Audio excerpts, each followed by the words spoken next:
हुई और बड़ी खबर आपको बता दें कि सिलीगुड़ी में टीएमसी बीजेपी समर्थक आपस में भिड़ते हुए नजर आए। ये बड़ी खबर एक बार फिर से देखें, सिलीगुड़ी से खबर सामने आ रही है जहां टीएमसी समर्थकों और बीजेपी उम्मीदवार में बहस हो गई है। इससे पहले मुर्शिदाबाद की तस्वीर हमने आपको दिखाई थी, वहां पर भी आपस में भिड़ते हुए टीएमसी और इसके अलावा जो वहां के जो स्थानीय नेता हैं उनके बीच में जो है झड़प हुई थी। और अब ये तस्वीर सामने आ चुकी है, तस्वीर हम आपको दिखा रहे हैं जहां झड़प यहां पर होती हुई सिलीगुड़ी में टीएमसी और बीजेपी के बीच में हुई है। आपस में समर्थक जो है भिड़ते हुए नजर यहां पर आए हैं। इससे पहले मुर्शिदाबाद में हुमायूं कबीर और टीएमसी के कार्यकर्ता आपस में भिड़ते हुए नजर आए थे, झड़प उनके बीच में हुई थी। हालांकि अभी भी हुमायूं कबीर अपने कार्यकर्ता के साथ बैठकर वहां पर प्रदर्शन करते हुए नजर आ रहे हैं।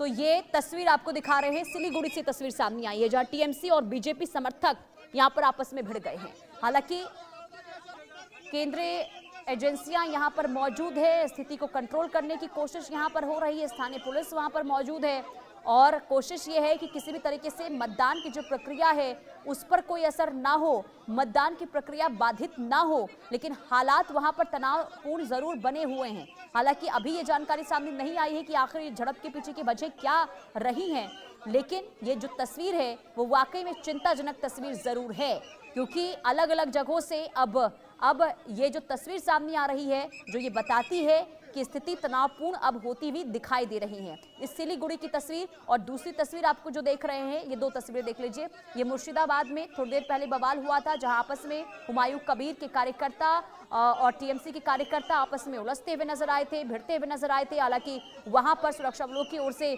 मोर्चा संभाला गया, स्थिति को कंट्रोल करने की कोशिश की गई, लेकिन अभी भी हुमायूं कबीर जो है वो अपने कार्यकर्ताओं के साथ विरोध करते हुए नजर आ रहे हैं। दूसरी तस्वीर आपको सिलीगुड़ी में दिखा रहे हैं जहां यहां पर भी संग्राम जो है वो शुरू हो चुका है। यहां पर बीजेपी और टीएमसी के कार्यकर्ता आपस में भिड़ गए हैं। हमारे साथ मेहमान जुड़ चुके हैं, शेखर विजयन वरिष्ठ पत्रकार, रैनिक दत्ता संवाददाता मुर्शिदाबाद से लाइव जुड़े हुए हैं। इसके अलावा राहुल लाल जी भी हमारे साथ सुबह से यहाँ जुड़े हुए हैं और एक एक खबरों का विश्लेषण कर रहे हैं। सबसे पहले चर्चा की शुरुआत मैं आपके साथ करूंगी शेखर विजयन जी। ये जो इस वक्त स्थिति देखने को मिल रही है पश्चिम बंगाल के अंदर में, पहले हमने मुर्शिदाबाद में देखा झड़प हुई हुमायूं कबीर और टीएमसी के कार्यकर्ताओं के बीच में, और अब सामने आ रही है खबर सिलीगुड़ी से जहां पर बीजेपी और टीएमसी के कार्यकर्ता आपस में भिड़ गए हैं। देखिए, ये जो इलेक्शंस है बहुत ही महत्वपूर्ण है दोनों पार्टीज के लिए, एक तो बीजेपी के लिए और ये टीएमसी के लिए। और हमने देखा पश्चिम बंगाल में बहुत ही इमोशनल हो जाते हैं ये, और इनके लिए बहुत ही महत्वपूर्ण इलेक्शन दोनों पार्टी के लिए। और बीजेपी जितना ट्राई कर रहा है, जितना हमने देखा अभी तक, इलेक्शन कैंपेनिंग हो या जैसे स्लोगनिंग हो या जैसे हो रहा है, और टीएमसी और बीजेपी के बीच में ये तो मतभेद होने होने वाला था, हो रहा है। और जैसे हम बात करें होगा जरूर, क्योंकि दोनों टक्कर के पार्टी हैं, एक तो नेशनल पार्टी है, दूसरा रीजनल पार्टी है। और ये जो आपको देखने को मिल रहा है, इसके पता चलता है कि ये इलेक्शन इतना इम्पोर्टेंट क्यों है, इतना जरूरी क्यों है वेस्ट बंगाल में।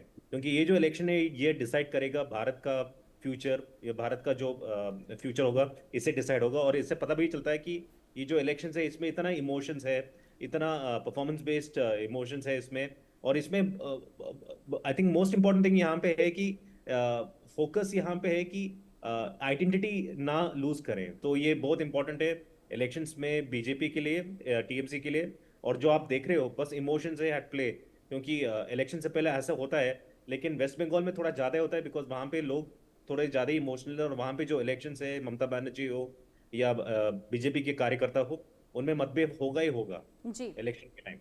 ठीक है, ठीक है। अब ग्राउंड जीरो का रुख कर लेते हैं, रैनिक हमारे साथ बने हुए हैं। रैनिक बताइए क्या अपडेट है, क्या वहां पर सुचारू रूप से मतदान की प्रक्रिया चल रही है?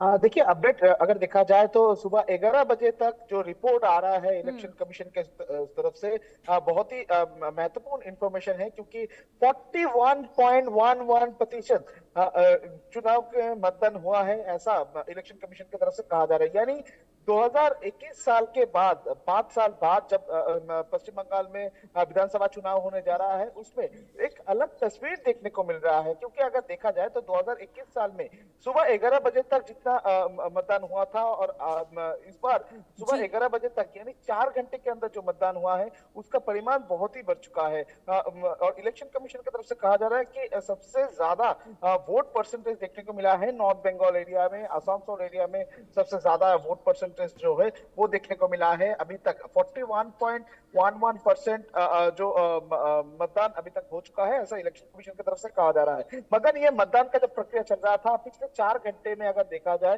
तो पश्चिम बंगाल में बहुत सारे छूट-फूट का घटना भी सामने आया है, बहुत सारे मेलभाव की घटना भी सामने आया है, जिसमें आप जैसे जिक्र कर रहे थे कि मुर्शिदाबाद में एक तरफ तृणमूल कांग्रेस वर्सेस हुमायूं कबीर का जब झड़प देखने को मिल रहा है, दूसरी तरफ शिलीगुड़ी में एकदम तृणमूल कांग्रेस वर्सेस बीजेपी ये जो झड़प वो देखने को मिल रहा है। दोनों कर्मियों आपस में भिड़ चुके थे। ठीक है, और ये बहुत बड़ी जानकारी आप दे रहे हैं रहने की। देखिए, सुबह 11 बजे तक का मत प्रतिशत 41% है। मैं इस पर आपसे कमेंट चाहूंगी राहुल लाल जी, ये 41% वोट पड़ना 11 बजे तक, आगे क्या लग रहा है आपको? क्या उम्मीद है कि शाम 7 बजे तक कितना वोट प्रतिशत निकलकर सामने आ सकता है? देखिए, इससे तो अब स्पष्ट है कि शाम 7 बजे तक जो वोट प्रतिशत है वो किसी भी हालत में 85 से 90 से नीचे नहीं रहने वाला है।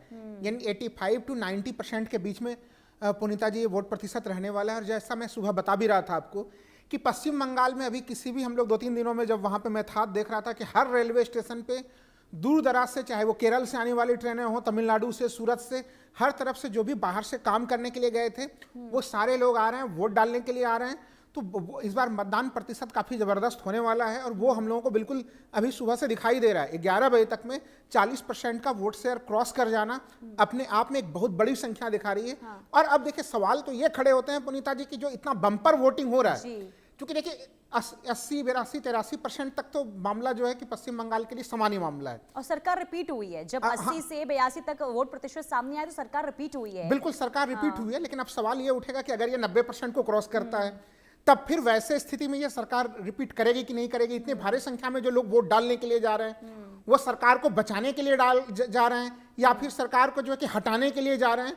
हालांकि जो हम लोगों को जो इतिहास में जो चीज़ें नज़र आती हैं उसमें दोनों प्रकार की चीज़ें नज़र आती हैं कि जब बम्पर वोटिंग होता है, जैसा आपने पहले भी कहा कि पश्चिम बंगाल में हम लोगों ने सरकार को खड़ा रहते भी देखा है, बचते हुए भी देखा है, अब बहुत सारे जगहों पे सरकार को बदलते हुए देखा है।